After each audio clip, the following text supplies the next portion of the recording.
정치학자 고원 서울과기대 교수에게 한국 정치 현상을 정치학으로 해석해 들어보는 시간. 정치학 가라사대.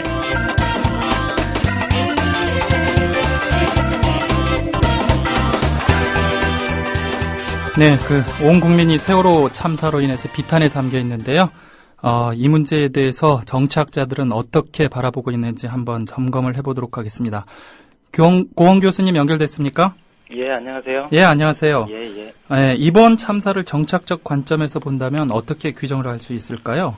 일단 국가적인 위기 재난 관리 상황에서 우리 사회의 그 불신, 불통, 그리고 무책임, 무능이 총체적으로 드러난 사건이지 않았나. 예.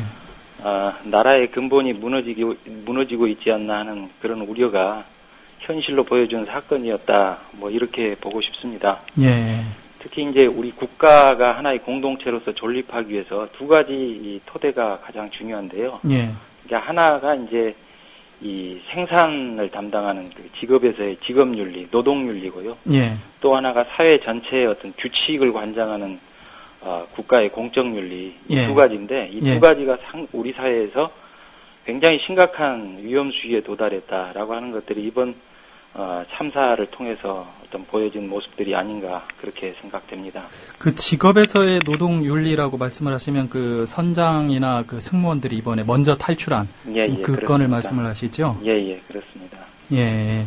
그 구체적으로 어떤 문제 조금 더 짚어주시겠어요? 일단 그 승무원들 중에는 박지영 씨처럼 그 자신의 몸을 던져서 학생들을 구하다 또 생명까지 잃을 정도로 그런 어떤 양심적인 그런 사람들도 있었지만 대부분의 이제 그 선장을 비롯해서 승무원들의 태도가 근무 태도가 상상을 초월할 정도로 정말 불량한 수준이었다 이렇게 볼 수밖에 없는데요. 그런데 이런 노동윤리를 이야기하면서요. 사실 지금 정부가 이 선장이나 지금 그 청해진 해운 쪽 이쪽에 이제 가장 많이 어떻게 보면은 그 표적을 돌린다라고 할까요? 그 정부에 쏠리는 모든 비판을 이제 이 그 선원들과 이 청해진 해운 쪽으로 돌리는 그런 경향이 있는데 물론 선장이나 승무원들도 상당히 잘못을 한 게 맞습니다. 사실 죽을 짓을 했죠. 그런데 이렇게 된 데에는 좀 더 구조적인 요인이 있지 않느냐 이런 생각이 많이 드는데요. 그렇다고 봅니다. 일단 법률적 수준에서 승무원들의 승객의 안전을 팽개치고 먼저 탈출한 행위에 대해서는 엄격한 법의 심판이 따라야 마땅하다고 봅니다. 하지만 좀 더 이제 구조적인 문제로 들어가 보면 사실 이처럼 노동윤리, 직업윤리가 무너지는 게 비단 이제 세월의 승무원들의 문제만은 아닌 것 같다라는 것이거든요. 여기 이제 세월호 승무원들을 보면 사실 4분의 3, 17명 중에 12명이 6개월에서 1년 미만의 그 단기 비정규직이었다. 그리고 선장이 심지어 1년 단기 계약에 270만 원의 월급을 받는 직이었지 않습니까? 그렇죠. 거기에다 더 심각한 것은 이 승무원들의 평상시 안전교육과 훈련, 윤리교육 어느 한 가지도 실시되지 않았다라는 거. 여기에서 직업윤리와 책임윤리가 책임의식이 도대체 나올 수가 없다. 라는 이제 그런 성찰이 필요한 부분이라고 생각이 들고요. 결국은 이제 돈만 어떤 이윤만 추구하는 그런 행태. 그렇습니다. 그러니까 이게 이제 세월호의 문제만이 아니라 우리 사회 전반적인 문제거든요. 그러니까 우리 사회가 사실 이제 실질적 비정규직이 전체 근로자의 50%를 넘어요. 이건 이제 OECD 국가들 중에서 가장 최악의 수준이거든요. 일이 이렇게 된 데에는 그동안 이제 우리 사회가 너무 노동을 비용으로만 취급하고, 노동을 이렇게 일회용 껌처럼 씹다가 그냥 버리면 그만이다라는 그런 어떤 인식으로 경영을 해왔던 기업들의 관행 등등이 문제였다라고 봅니다. 특히 보안이나 경비, 해운, 운수 이런 안전 관련 직군들이잖아요. 이 직군들에서는 거의가 이게 특히나 비정규직 현상이 심하거든요. 이런 속에서는 우리 사회 대형 사고가 또 재난 사고가 끊임없이 빈발할 수밖에 없는 그 구조적 요인에 대해서도 우리가 성찰이 들어가야 되지 않을까. 아마도 이런 재난이 사실은 예고돼 있었다. 그렇죠. 예, 이게 사실은 그 예전에 그러니까 김영삼 정부 시절이죠. 그 페리오가 그 침몰했다든지 그 당시부터 이미 계속적으로 제기된 문제거든요. 그렇습니다. 예, 그럼에도 불구하고 그 우리가 이제 비정규직 문제라든지 이런 노동 문제에 대해서 이야기만 꺼내면 뭐 심하게는 종북 좌파 조금 잘 이야기하면은 뭐 집단 이기주의다. 이렇게 좀 내모는 사회 분위기가 상당히 우리 사회에 팽배해 있는 거. 이것도 그렇습니다. 문제 아닙니까, 이게? 네, 그렇습니다. 그래서 그런 어떤 편향된 또는 뭐 이념적인 그런 시각에서 보기보다는 결국 그런 문제들이 결국 어느 한쪽의 문제나 어떤 이념적인 문제가 아니라 결국 그 문제가 돌고 돌아서 결국은 우리 모두의 피해, 우리 사회 모두의 결국은 공멸로 나아갈 수 있는 길이라는 그런 어떤 위기의식을 차제에 우리 사회가 모두 함께 갖는 것이 중요하다, 뭐, 이렇게 보입니다. 사실 이 노동권이라는 말을 우리 사회에서 별로 많이 사용을 안 하는데요. 그 사회적인 권리로서 노동권이라고 하는 게 이렇게 북구라든지 이런 데 상당히 중시가 되고 있지 않습니까? 네네네, 그렇습니다. 사실 이제 우리 사회에서 노동하면은 다소 이제 어떤 이념적으로 어떤 색깔을 가지고 볼 수 있는 뭐 그런 어떤 측면, 관행, 이게 큰데요. 사실은 이 노동이 우리가 결국은 생산이 제대로 이루어져야 사회가 지탱하고 또 사회가 발전하지 않습니까? 바로 이제 그 생산에 있어서 가장 핵심이 노동이다.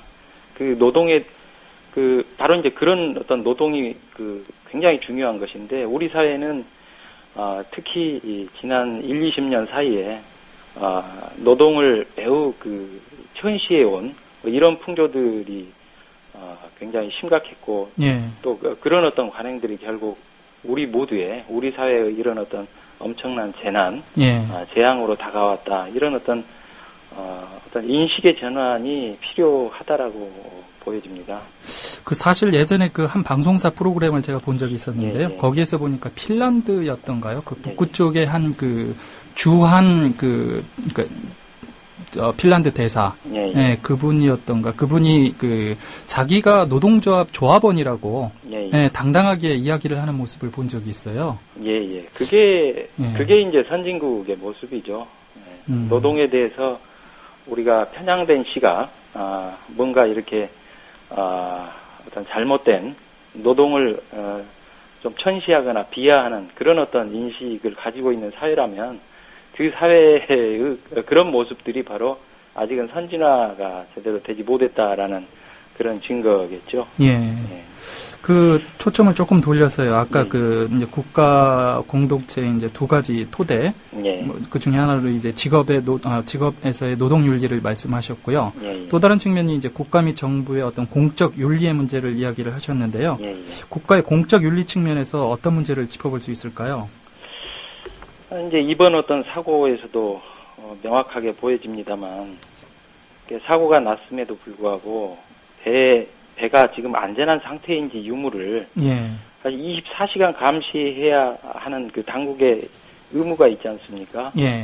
그럼에도 불구하고 사고가 났었는지도 모를 정도였고, 또 배가 침몰하고 있는 상황에서도 출동 보고서를 작성한다고 또 늑장 대응하는 거. 정말 이건 도대체 우선순위가 무엇인지 개념이 없는 어떤 그 공공기관의 모습들, 단적인 모습들이었다라고 보고요. 거기에다가 더더욱 안타까운 것은 이 구조정이 도착하고 40분이 넘도록 학생들은 그 선실 안에서 구조를 기다리면서 이제 사진 촬영을, 동영상 촬영을 하고 있었다라고 하는 것들이 오늘인가요? 또 밝혀졌잖아요.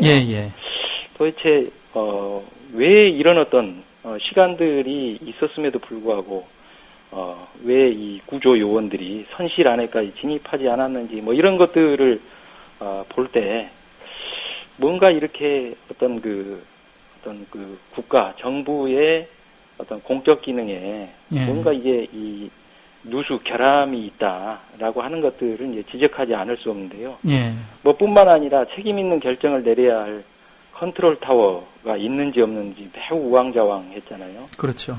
거기에다가 또 사회 지도층, 정치적 지도층들 중에 일부 인사들이겠습니다만은 뭐 그 와중에 좌파 색출 운운하면서 이념투쟁에 열을 올리는 이런 모습들을 볼 때 과연 국가가 공적인 기능을 제대로 하고 있는가에 대한 그런 어떤 의심들을 품지 않을 수 없게 만드는 뭐 그런 모습이었다. 뭐 이렇게 봅니다. 그 좌파 문제, 이 이념투쟁이라고 하는 문제가 참 항상 제기되고 있는데요. 뭐 눈에는 뭐만 보인다고 이게 참 우리나라의 발전을 가로막고 있는 가장 큰 질곡 중에 하나인 것 같습니다. 이게. 그리고 국가의 윤리라는 측면에 있어서요. 최근에 이제 언론에서 조금씩 지적이 되고 있는데 고위 공직자들이 업계와 유착을 하고 있는 이런 관행이나 현상, 이것도 지금 심각한 문제 아닙니까? 우리 사회에서 국가기관의 아주 만성적 관행이죠. 비단 이번 그 참사 관련한 해경이나 해수부 이런 영역뿐만 아니라 거의 모든 영역의 이 공직사회가 사실 특히 이제 고위공직에 있는 분들, 이들이 고위공직에 있을 때 사실은 기업이나 여러 이익 집단의 편의를 많이 봐주고, 또 그게 이제 뭐냐면은 퇴직해서, 또 그 기업이나 그 이익 집단의 뭐 이사니, 감사니, 고문이니 이런 자리 꿰차고 들어가는 거거든요. 또 그렇게 들어가서 또 공직사회에 있는 후배들이잖아요. 후배들에게 또 그 기업이나 이익 집단을 위해서 로비를 하는 그런 관행들. 이제 이런 게 이제 이른바, 소위 그 낙하산, 정관예우, 뭐 이런 관행이라고 불리지 않습니까? 이건 뭐 공직사회에 너무 만성적으로 고착된 그런 어떤 관행인데, 이번 세월호 사건은 그런 공직사회의 그 단면이 붉어진 것에 불과하다. 뭐 이렇게 볼 수가 있겠습니다. 그러니까 이번 세월호에서도 역시 뭐 해수부나 해경과 그다음에 업계가 이게 상당히 유착된 그렇죠. 그런 문제들이 지금 드러나고 있다는 말씀이시죠. 공적 기관과 소위 그 민간 감독 기구로서의 뭐 해운조합, 선급 또 그 밑에 이제 그 회사, 선사 이게 이제 총체적으로 유착되어 있지 않나 라는 그런 어떤 의심을 품을 만한 뭐 이런 여러 가지 정황들이 광범위하게 드러나고 있는 상황입니다. 사실 기자 생활을 하면서 이런 경우를 참 많이 봤어요. 예를 들어 이제 금융감독원이나 뭐 재경부, 지금 이제 기획재정부죠. 뭐 이런데 퇴직 관료들이 그 퇴직한 이후에 금융기관의 이사나 감사 이런 식으로 퇴직하는 거에 대해서 얘기 많이 나왔었거든요. 거기에 대한 규제들 같은 경우도 좀 상당히 만들어졌는데 그럼에도 불구하고 이런 문제가 지금 끊이지 않고 계속 제기가 되고 있거든요. 참 그런 어떤 낙하산과 정관예우를 통해서 어떤 유착된 어떤 복잡한 시스템 이런 것들이 결국은 이번 사고에서도 선사에 대한 합법적 규제를 불가능하게 했고 무리한 증축이나 과적 이런 것들을 묵인하게 만들고 그래서 결국은 수많은 인명들을 살상으로 몰아가는 뭐 이런 사태가 났었는데요. 사실은 이제 여기뿐만 아니고 말씀하신 것처럼 사실 이제 저축은행 사태 이것도 결국은 이 감독을 엄정하게 해야 될 금융감독 당국이 부실한 감독에서 빚어진 문제거든요. 그래서 결국은 이게 공직사회의 어떤 누수, 결함 이것이 아주 중요한 문제다. 뭐 이렇게 보입니다. 이번 참사 참 수습 과정, 초동 대응 과정에 대한 지적이 많이 나오고 있는데요. 이렇게 초동 대응을 제대로 못하고 이런 것들이 박근혜 정부의 어떤 리더십과 관련성은 없을까요? 뭐 박근혜 정부만의 문제다. 뭐 이렇게 보는 것은 이렇게 보기는 힘들겠습니다만은 박근혜 정부의 리더십과 상당한 연관성이 있어 보인다. 이렇게 생각이 됩니다. 박근혜 정부의 리더십을 한마디로 표현하면 이제 권위적이고 수직적인 리더십이거든요. 그렇죠. 또 그런 어떤 권위적이고 수직적인 리더십 속에서 사실 박근혜 대통령의 리더십 스타일이라는 게 또 자기에게 충성하는 사람의 허물은 굉장히 감싸고 좀 그렇지 않은 사람에 대해서는 가차없이 베어버리는 뭐 이런 어떤 스타일들이 없지 않아 많이 보여줘 왔죠. 이번에도 뭐 참사 현장 그러니까 유가족들이 있는 현장에서 고위 공직자나 정치인들이 부적절한 언행으로 많이 질타를 받았는데 직업 공무원들은 바로바로 잘렸단 말이에요. 글쎄 말입니다. 그 장관이나 이런 사람들은 뭐 별 말이 없죠. 예. 그런데 이제 이런 어떤 이 권위적이고 수직적인 리더십이 한편에서 보면은 굉장히 그 획일적이고, 그러니까 일사불란하기 때문에 굉장히 신속하고 효율적으로 작동할 수 있는 것처럼 한편에서는 보일 수가 있어요. 근데 실제로는 그렇지 않거든요. 앞에서만 그런다는 거죠. 그렇죠. 그러니까 결국 앞에서는 지시에 따르는 척하지만 실제로는 움직이지 않는 거거든요. 근데 이제 그보다 더 큰 문제는 뭐냐면은 밑에서 아래에서부터 입을 닫아버리니까 사실 이제 피드백이 이루어지지가 않는 것이죠. 그러니까 위에서 무엇이 문제인지 도대체 파악을 할 수가 없는 거예요. 그러니까 자꾸 이제 위에서 피드백이 안 되니까 엉뚱한 지시만 내리다 보니까 뭐 이상한 대응이 나오게 되는 그런 어떤 문제. 그래서 그런 어떤 박근혜 정부의 그런 어떤 권위적이고 수직적인 획일적인 리더십이 문제를 번번이 더 키우고 있는 측면이 많지 않나. 뭐 이런 분석을 해봅니다. 그 오늘 박근혜 대통령이 국가 개조 수준의 관료적 폐해를 척결하겠다 이렇게 발표했는데요. 그 정치학자로서 이게 구두로 고칠지 아니면 실제 가능성이 있는 말인지 어떻게 보십니까? 대통령께서 뒤늦게나마 국민들 앞에 사과를 하시고 또 뭐 마음을 나름대로 어루만져 주신 것은 다행스러운 일이라고 보고요. 근데 이제 또 그러면서 뭐 국가 개조 수준의 관료 개혁을 하겠다. 이제 뭐 그렇게 말씀을 하셨어요. 그건 저는 뭐 국가를 개조하는 수준의 관료 개혁이 반드시 필요하다라고 100번 보고요. 근데 이제 과연 그것을 실천하실 수 있을지 조금 이제 의문도 들긴 하는데 사실 역대 정부의 국정운영 그 스타일을 보면 사실은 박근혜 정부가 가장 관료 중심적인 국정운영을 하고 있는 거거든요. 이게 무슨 말이냐면 그 전에 심지어 이명박 정부, 그 전에 노무현 정부, 김대중 정부, 그러니까 같은 보수 정부인 이명박 정부조차도 국정운영의 초기에는 대체적으로 뭐냐면은 그 내각의 수반들이 있잖아요. 수반들의 대체적으로 관료 출신을 쓰지 않습니다. 그렇죠. 외부 학자라든지 학자나 정치인 출신들을 기용을 많이 하거든요. 물론 이제 후반기로 가면은 이제 안정을 중시하면서 현상 유지나 안정을 중시하면서 이제 관료를 많이 쓰긴 했습니다만은 박근혜 정부 같은 경우에는 그 전임 이명박 정부하고도 또 다르게 그 국정운영의 매우 초기부터 굉장히 그 소위 관료 기용, 관료 출신에 대한 기용률이 절대적으로 높아요. 굉장히 이제 관료 의존적인, 관료 중심적인 국정운영 스타일을 봤을 때 과연 그 관료에 대한 개혁 의지가 있나 싶은 이제 의구심이 계속 들어왔던 거거든요. 근데 이제 그런 분이 국가 개조 수준의 이제 관료 개혁을 하겠다라고 할 때 나름대로 과연 그 실행 의지에 대해서 한편으로는 이제 고개가 갸우뚱거리는 면이 없지 않아 있는데요.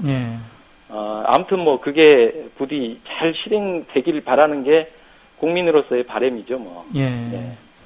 그 6.4 지방선거도 이제 한 달 조금 넘게 남았는데요. 그 이번 세월호 참사가 아무래도 그 전국에 미치는 영향도 있을 텐데요. 그 어떻게 전망을 하십니까? 글쎄요, 상당히 뭐 예측하기가 좀 힘든 부분이어서 뭐라고 말씀을 드리기가 좀 뭐한데요. 일단은 여당이 그 집권 세력이니까 뭐 집권 세력은 책임질 부분이 크잖아요. 그래서 여당에 이제 불리한 면이 많을 수밖에 없는 것은 뭐 어쩔 수 없는 부분 같고요. 다만 이제 그게 어느 정도 그 정도가 어느 정도일지 이건 조금 예측을 좀 유보할 수밖에 없는 부분이 있다. 사실 여당과 야당 모두가 국민의 불신 대상이어서 그것 때문에 오히려 이번 참사가 소위 지방선거에서 투표율을 낮추는 방향으로 작용한다고 한다면은 사실 이건 이제 본의와 다르게 그렇죠. 여당이 또 이렇게 득을 볼 수 있는 측면이어서 이게 사실 이제 이런 요인들이 사실 이제 어떻게 상쇄되고 또 뭐 어떻게 작용할지 상당히 이제 조금 예측하기가 좀 힘든 부분이 있고요. 물론 이제 전반적으로는 여당이 집권 세력이니까 여당에 불리하게 돌아가는 면은 있겠죠. 근데 이제 중요한 것은 좀 더 이제 장기적으로 그 파장이 우리 사회에 어떤 영향을 끼칠 것인가, 이게 이제 좀 중요한 것 같은데요. 그 이명박 정부 때 이 촛불 집회가 있었지 않습니까? 그렇죠. 예, 촛불 집회에서 그 표출된 대중의 그 국민들의 에너지, 이 에너지가 여러 가지 성찰과 토론 이 과정을 거치면서 그 후에 무상급식, 복지, 경제민주화, 이게 이제 대선까지 이어졌던 현상이거든요. 그렇죠.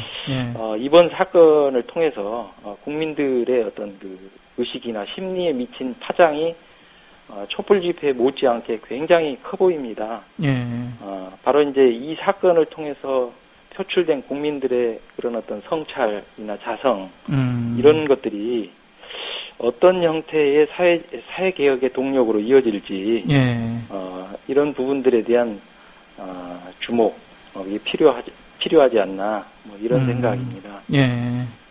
결국은 이제 이 문제를 가지고 과거에 이제 촛불 집회 이후에 우리 사회가 그랬던 것처럼 굉장히 많은 성찰, 또 성찰적 토론, 뭐 이런 것들이 필요하지 않나. 이런 것들이 결국은 소위 세월호 사건을 통해서 우리가 굉장히 커다란 슬픔을 겪고 있지만, 또한 슬픔 못지않게 우리에게 주어지는 여러 가지 책임의 목, 이게 더 중요한 거 아니겠습니까? 그렇죠. 이 책임을 다할 수 있는 그런 길이 아닌가, 그런 생각도 해봅니다. 네, 이번 사건을 2008년도 촛불 집회와 비교를 하시니까 상당히 많이 와닿는 측면이 있습니다. 그 당시에도 우리 정치의 어떤 패러다임을 좀 바꾼 측면이 분명히 있었거든요. 이번에도 그 성장 위주의 패러다임에서 이제 벗어나서 좀 노동권을 중시하는 그런 새로운 패러다임으로 이전을 할 수 있었으면 하는 바람입니다. 네, 고 교수님 고맙습니다. 네, 고맙습니다. 네, 지금까지 정치학 가라사대였습니다.